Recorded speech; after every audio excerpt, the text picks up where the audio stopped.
അപ്പോൾ ഇന്നത്തെ വിശേഷങ്ങൾ കണ്ടാലോ. അപ്പോൾ നോയമ്പൊക്കെ എന്ത് പെട്ടെന്നല്ലേ പോകുന്നത്. ഈ വർഷത്തെ നോമ്പ് പെട്ടെന്ന് പോയ പോലെ എനിക്ക് ഫീൽ ചെയ്തു കേട്ടോ. പെട്ടെന്ന് തീരാറായി, ഇനി വളരെ കുറച്ച് ദിവസം കൂടെ ഉള്ളൂ. അപ്പോൾ ഇന്ന് നോമ്പിന് മുമ്പേ ഉള്ള പ്രിപ്പറേഷൻസ് കാണാം. അപ്പം ഞങ്ങളിന്ന് ഓർത്ത് ഫുള്ള് വെജിറ്റേറിയൻ ഫുഡാക്കാം. നമ്മളിന്നും ചിക്കൻ മീനൊക്കെ അല്ലേ. അപ്പം ഞാനാണെങ്കിൽ കോളിഫ്ലവർ ബജി ഉണ്ടാക്കി. അപ്പോൾ സമയം എപ്പോഴാണ് ഉണ്ടാക്കിയത്, അതിങ്ങോട്ട് ടേബിളിലോട്ട് വെച്ചപ്പോൾ ഉള്ള ഒരു അംഗത്തട്ടാണ്. നീ എടുത്തോളാം ബാക്കി. തരാം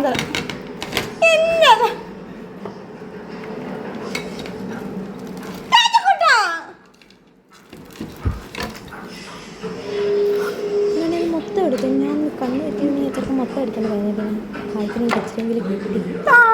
ആദ്യം അത് തന്നെ തിന്നാട്ടോ. പിന്നെ നമുക്ക് കഴിക്കാനായിരുന്നു കോളിഫ്ലവർ ബജിയും സോസും പിന്നെ കുബൂസ് എല്ലാം ഇത് നോക്കി കേട്ടോ. പിന്നെ ഞാൻ പറഞ്ഞല്ലോ വെജിറ്റേറിയൻ ആയിട്ട് മഷ്റൂം കൂണ അതായിരുന്നു കറി. അപ്പം ചെറുക്കനെ പറഞ്ഞിട്ട് കാര്യമില്ല, ഞാൻ ഉണ്ടാക്കിയത് ഞങ്ങളുടെ ഭയങ്കര ടേസ്റ്റ് ആയിരുന്നു. ഇന്നത്തെ വീഡിയോ അത്രയുള്ളൂ. അടുത്ത വീഡിയോ കാണുന്നത്. അപ്പോൾ ബൈ. എല്ലാവരും സബ്സ്ക്രൈബും ലൈക്കും ഷെയറും ഒക്കെ ചെയ്യണം കേട്ടോ.